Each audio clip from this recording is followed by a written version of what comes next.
अमरावतीच्या परतवाडा शहरामध्ये मोहम्मद अयाज मोहम्मद तन्वीर या तरुणानं अनेक मुलींचं लैंगिक शोषण केलेलं आहे। तो लैंगिक शोषण करण्यावरच थांबला नाही तर त्याने अनेक मुलींचे अश्लील व्हिडिओ आणि फोटो देखील व्हायरल केल्याचं धक्कादायक प्रकरण सध्या समोर आलेलं आहे। आणि या प्रकरणानंतर जर आपण पाहिलं तर अमरावती जिल्ह्यामध्ये संतापाची लाट सध्या उसळल्याचं आपल्याला पाहायला मिळत आहे।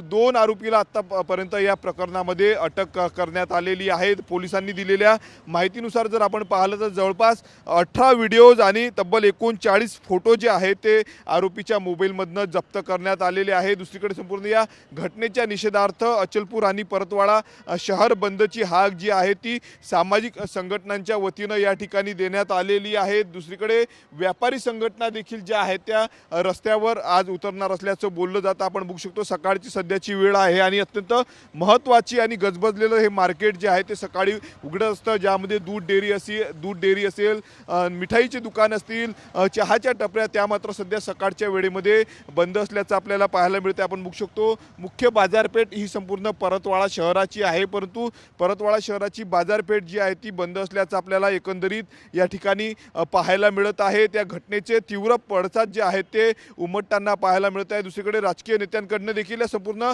घटनेचा निषेध केला जातो आहे। आरोपींना कठोरातील कठोर शिक्षा केली पाहिजे असं जे आहे ते राजकीय नेत्यांनी म्हटलेलं आहे। एकंदरीत जर आपण पाहिलं तर या संपूर्ण घटनेने अमरावती जिल्हा हादरलेला आहे। दुसरीकडे नाशिकचं भोंदू खरातचं प्रकरण ताजं असताना दुसरीकडे अमरावती जिल्ह्याच्या परतवाडामध्ये हे गंभीर प्रकरण समोर आल्याने जे आहे ते अनेकांच्या पायाखालची जमीन सरकलेली आहेत। या प्रकरणाचे धागे कुठपर्यंत आहेत, एकटा आरोपी मोहम्मद अयाज मोहम्मद तन्वीर आहे का की संपूर्ण संघटित गुन्हेगारी आहे याचा देखील पोलीस तपास करत आहेत। आरोपीचा मोबाईल जो आहे तो पोलिसांनी ताब्यात घेतलेला आहे।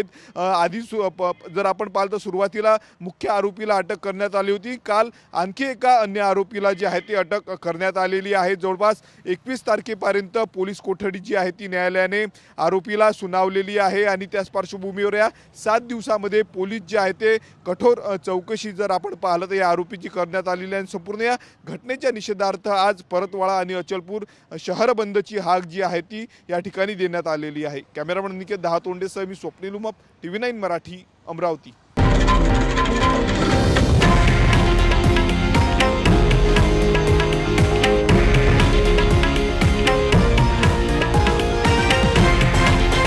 हे आहे देशातील नंबर 1 न्यूज नेटवर्क आणि आपण पाहत आहात TV9 मराठी, एकमेव।